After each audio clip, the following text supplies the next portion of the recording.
Ada pepatah yang mengatakan, kalau ikan menjadi busuk, busuknya mulai dari kepala.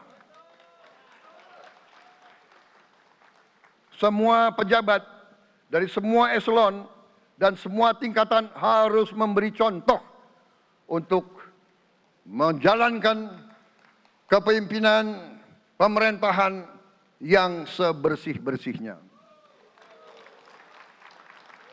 Mulai dengan contoh dari atas dan sesudah itu penegakan hukum yang tegas dan keras.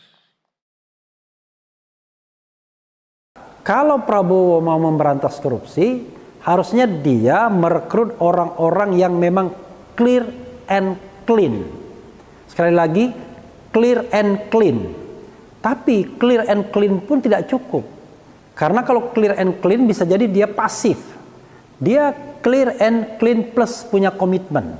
Kalau seandainya mau memberantas korupsi. Jadi clear, clean dan punya komitmen untuk melakukan pemberantasan korupsi. Kalau driven by presiden.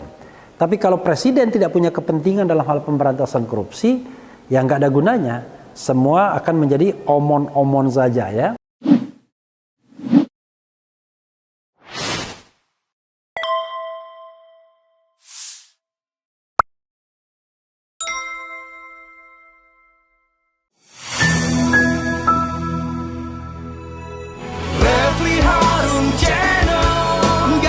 Basa-basi nggak sekedar kritik sana sini. Refli Harun Channel, kritis tapi tidak apatis, oposisi tapi kasih solusi. Refli Harun Channel, selalu terdepan dalam ulasan, berita nggak asal-asalan. Refli Harun Channel, setiap masalah diulas cerdas, ini channel memang keren cerdas. Subscribe, like, comment, and share.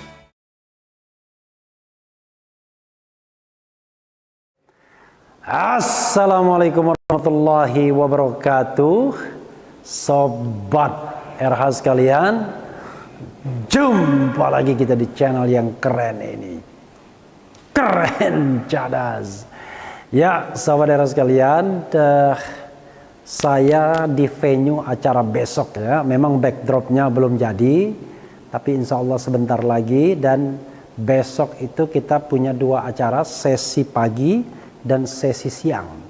Sesi pagi itu orasi pergantian Raja Jawa. Kita undang beberapa tokoh untuk berorasi, menyampaikan evaluasi pemerintahan Presiden Jokowi dan kemudian harapan atau apapun catatan terhadap presiden yang baru.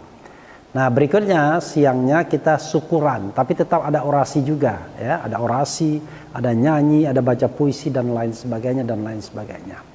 Mudah-mudahan sobat era sekalian acara berlangsung lancar karena ini bagian dari hak warga negara untuk menyampaikan syukuran dan syukuran terhadap hadirnya pemerintahan yang baru yang kita harapkan menjadi pemerintahan yang jujur, amanah, sidik, tablik, fatona ya. Mudah-mudahan demikian. Tapi ini ada hal yang menggelisahkan sebagaimana diberitakan ya, ini Rasil News, ex penasihat KPK _, 90% calon menteri Prabowo terlibat korupsi. Ngeri, luar biasa ya. Oke, kita bacakan. Bekasi Rasil News, penasihat Komisi Pemberantasan Korupsi periode 2005-2013 selama 8 tahun ya, sekaligus narasumber tetap Radio Silaturahim Network, Abdullah Heha Mahwa membeberkan 90% nama-nama calon menteri presiden terpilih Prabowo Subianto yang telah dipanggil itu terlibat kasus korupsi.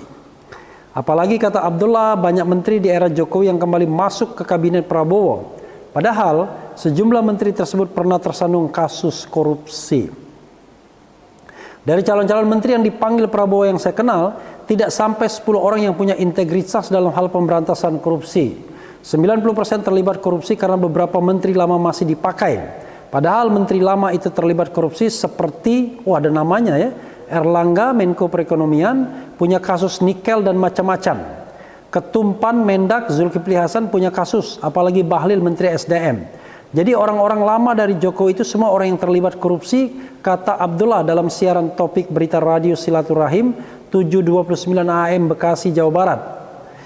Ada beberapa orang baru yang meskipun saya tidak terlalu kenal baik, tapi saya coba lihat backgroundnya. Saya kira tidak sampai 10 orang lah yang memiliki integritas dan punya kemampuan untuk memberantas korupsi, sambungnya. Meski demikian, Abdullah mengaku ragu 10 orang tersebut bisa menghadapi dan memperbaiki jumlah mayoritas yang sudah terlibat kasus rasuah. 10 orang bukan 10 orang tapi 10%. Pasalnya tokoh kelahiran Ambon itu menilai bahwa Indonesia sudah mengalami krisis korupsi yang berarti sulit untuk dihindari. Pernah disampaikan oleh Mahfud MD sebelum masuk kabinet bahwa korupsi di Indonesia itu malaikat masuk ke situ pun bisa ikut terlibat. Kiai masuk ke situ pun ikut terlibat korupsi seperti itu. Jadi apakah 10 orang ini mampu menghadapi 30 orang lebih itu? Saya katakan bahwa kabinet ini kabinet transaksional karena janji-janji pada Pilpres itu yang harus diperhatikan, ujar Abdullah. Dia pun menantang Prabowo jika memang ingin memberantas kasus korupsi di Indonesia, maka seharusnya pasca pelantikan Prabowo bisa mengajukan kepada Mahkamah Konstitusi untuk memecat wakilnya Gibran Rakabuming Raka atas berbagai dugaan korupsi yang menjeratnya. Ya, tapi tidak dia yang mengajukan, ya, pakai impeachment pastinya. Kalau memang Prabowo mau betul-betul menunjukkan bahwa dia memberantas korupsi, maka yang harus dia lakukan ialah setelah selesai pelantikan mengajukan kepada MK untuk memecat Gibran karena Gibran terlibat banyak kasus korupsi, baik soal pesawat pribadi, penipuan ijazah dan seterusnya. Kemudian berdasarkan UUD 1945 soal etika, Fufu Fafa dan seterusnya. Kalau itu dilakukan Prabowo, maka Prabowo bisa mendapatkan simpati dari masyarakat bahwa Prabowo betul-betul mau memberantas korupsi. Ini yang menjadi tantangan buat Prabowo. Apakah betul-betul ia menggunakan taktik setelah terpilih baru dia singkirkan Jokowi dan seterusnya? Itu satu pertanyaan yang berdasarkan pengamatan-pengamatan agak sukar, tegas Abdullah. Selain itu, ia juga menyoroti sejumlah calon wakil menteri kabinet Prabowo yang berlatar belakang politisi. Abdullah menyebut hal ini sebagai sebuah kejanggalan karena di negara-negara modern seperti Malaysia, wakil menteri seharusnya jabatan karir, bukan jabatan politik. Ini aneh Indonesia ini. Di negara-negara modern, khususnya di Malaysia, wakil-wakil menteri itu adalah jabatan karir. Nah, sementara yang direkrut oleh Prabowo itu bukan jabatan karir, tapi jabatan politik. Karena jabatan politik nanti ada konsekuensinya. Misalnya Partai A mengatakan Anda masuk sana kabinet, tugas Anda bla bla bla, jangan lupa untuk isi kas partai. Ingat, kasus korupsi mantan Menteri Sosial Juliari Batubara yang merupakan wakil bendahara PDIP dan dia harus menyetor sekian ke kas partai. Ada seperti itu. Jadi wakil-wakil menteri yang juga orang politik tidak terlepas dari komitmen-komitmen kepartaian itu jelasnya. Ya, ini menurut Abdullah, ya. Abdullah selanjutnya menyinggung gelar doktor yang diraih Menteri ESDM Bahlil Lahadalia baru-baru ini yang juga tengah ramai diperbincangkan masyarakat. Panjang juga, ya. Ya, saya kira kita selesaikan, ya. Sobat era sekalian, ya. Ngeri juga, ya, kalau mayoritas 90% korup. Jadi begini sahabat era sekalian, ya. Ada beberapa hal cara untuk melihat ini, ya. Caranya adalah pertama, kita harus lihat track record orang tersebut, ya. Apakah selama ini orang tersebut bermasalah atau tidak. Jadi kalau kita lihat misalnya kategorinya macam-macam. Satu, dari sononya bermasalah, ya, tetap juga direkrut. Yang kedua, baru bermasalah ketika dia menjadi pejabat, ya kan? Dan tidak diapa-apakan. Jadi persoalannya adalah yang sangat menyedihkan adalah kalau Prabowo mau memberantas korupsi, harusnya dia merekrut orang-orang yang memang clear and clean. Sekali lagi, clear and clean.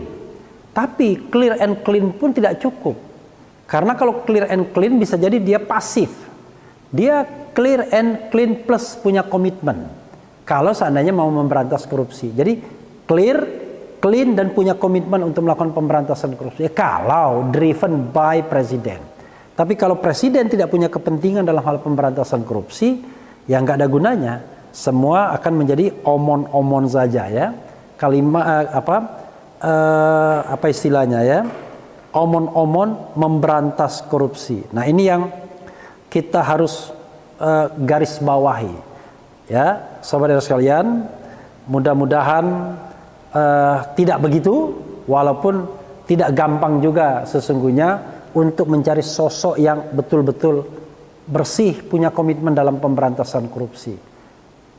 Ya mungkin Anda sodorkanlah 16 atau 17 menteri Jokowi tersebut, plus aktivis-aktivis yang direkrut selama ini. Apakah mereka punya komitmen anti korupsi? Agak berat saya mengatakan.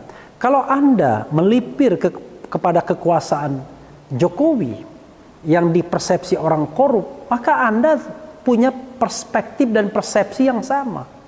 Jadi orang-orang kritis justru, atau orang-orang yang punya track record seperti Abdullahi Hamahwa, pasti akan berdiri di luar pemerintahan saat ini. Pasti akan kritis terhadap pemerintahan. Karena perjuangan komitmennya untuk pemberantasan korupsi itu tidak mungkin bergabung dengan presiden, pemimpin yang tidak punya komitmen memberantas korupsi. Nah pertanyaannya adalah, the question is, apakah Prabowo punya komitmen memberantas korupsi? Maka saya ingat kata E.F. Saifullah Fattah, seseorang itu, pemimpin baru itu berbekal mitos. Nah mitos Prabowo adalah orang yang sudah selesai dengan dirinya sendiri. Itu mitos yang dibesar-besarkan oleh pendukungnya. Selain itu tegas, nasionalistik. Pertanyaannya adalah, apa yang dimaksud dengan selesai dengan dirinya sendiri? Biasanya merujuk kepada duit, harta. Dengan harta triliunan, Prabowo tidak mungkin korupsi dan lain sebagainya. Ya, tetapi yang kita harapkan dari Prabowo bukan hanya dia tidak korupsi, tapi bagaimana dia bisa memberantas korupsi secara efektif dan efisien. Nah, salah satu indikatornya adalah ya dia menunjuk orang-orang yang kredibel, orang-orang yang punya visi untuk memberantas korupsi, orang-orang yang tidak punya konflik of interest terhadap pemberantasan korupsi. Nah, kalau yang ditunjuk adalah orang-orang yang bermasalah, ya gawat, dia tidak punya insentif, malah disinsentif dalam hal pemberantasan korupsi. Jadi saudara sekalian, sekali lagi ini nggak ada kaitannya dengan suka atau tidak suka, cemburu atau tidak cemburu. Ini kaitannya dengan kita cinta tanah air dan kita tidak ingin dibohongi lagi. Presiden, pemimpin yang hanya pandai berorasi memberantas korupsi, tetapi gerak langkahnya tidak menunjukkan hal tersebut. Bahkan sebaliknya, dia membiarkan orang-orang sekitar melakukan korupsi termasuk dirinya sendiri, sama-sama korup, agar kemudian orang tersebut bisa disandra, tetap loyal kepadanya. Makanya kata AF tadi, menteri-menteri Jokowi itu ada 3 jenis. Pertama yang loyal dari sononya, jadi walaupun Jokowi tidak lagi jadi presiden, dia tetap akan loyal, mungkin tidak banyak. Yang kedua, loyal karena dicekek lehernya, karena disandra. Dan ketiga, tidak melihat loyalitas sebagai sesuatu hal yang penting karena dia profesional. Dia menyebut Sri Mulyani sebagai orang yang sepertinya tidak ada masalah dengan Jokowi, atau Jokowi tidak bisa menekan yang bersangkutan. Tapi menteri-menteri lain bisa jadi kemudian disandra dengan kasus-kasus yang dibiarkan selama dia memerintah. Nah inilah hal yang buruk dari pemerintahan Presiden Jokowi, yang mudah-mudahan tidak dipelihara oleh Presiden Prabowo. Kita ingin bergembira besok, walaupun ketika melihat line up menteri-menteri dan wakil menteri yang dipanggil, kita mulai sedih. Tapi it's okay, ya. Kita harus berbaik sangka, husnuzon. Mudah-mudahan Prabowo Subianto betul-betul menjadi pahlawan bagi Indonesia, bagi kemajuan negara ini. Dan yang paling penting, tidak memenjarakan orang yang berbeda pendapat atau orang yang kritis. Jadi sekali lagi, saya, Refli Harun, ya, Faisal Assegaf dan lain sebagainya tidak ingin jabatan dari negara. Tapi kami ingin menjaga kewarasan negara ini dengan tetap melancarkan kritik-kritik yang mudah-mudahan bisa kami pertanggungjawabkan. Kalau kita mau berdebat misalnya, silakan debat yang konstruktif. Kadang-kadang kita sedih, ya. Yang direkrut negara bukan orang-orang yang pandai, bukan orang-orang yang bisa menjelaskan dengan cukup baik pemerintahan ini. Kadang-kadang bullshit, kadang-kadang too much ngomongnya. Memuja dan memuji seperti memuja-memuji seseorang yang kelihatannya tidak ada cacatnya. Padahal untuk Prabowo Subianto kita baru berbekal mitos. Seperti kata EF ya untuk Jokowi. Kalau saya garis bawahi mitosnya tegas, mitosnya selesai dengan dirinya sendiri, apalagi you name it. Mitosnya adalah baru sekedar mitos. Tetapi di tengah mitos-mitos tersebut banyak orang yang kemudian ingin melipir. Siapa tahu dipakai. Nah saya mengatakan tidak ingin. Biarlah Allah Subhanahu wa Ta'ala yang menentukan rezeki, bukan presiden terpilih. Ya, yang kita harapkan dari presiden terpilih hanyalah jaga konstitusi dan demokrasi. Bayangkan, padahal kewajiban seorang presiden itu adalah melindungi segenap bangsa. Segenap bangsa itu tidak hanya pemilihnya, pengkritiknya pun harus dilindungi. Yang kedua, memajukan kesejahteraan umum. Bukan hanya yang mendukungnya, yang mengkritiknya pun harus dimajukan kesejahteraannya. Mencerdaskan kehidupan bangsa. Tidak hanya orang yang mendukung yang dicerdaskan, tapi juga orang yang mengkritiknya. Tapi biasanya para pengkritik itu sudah mencari jalannya untuk menjadi cerdas. Pendukung yang kadang-kadang tidak bisa cerdas dengan fenomena-fenomena yang ada. Jadi saudara sekalian, besok kita akan dengarkan orasi para tokoh, bagaimana mereka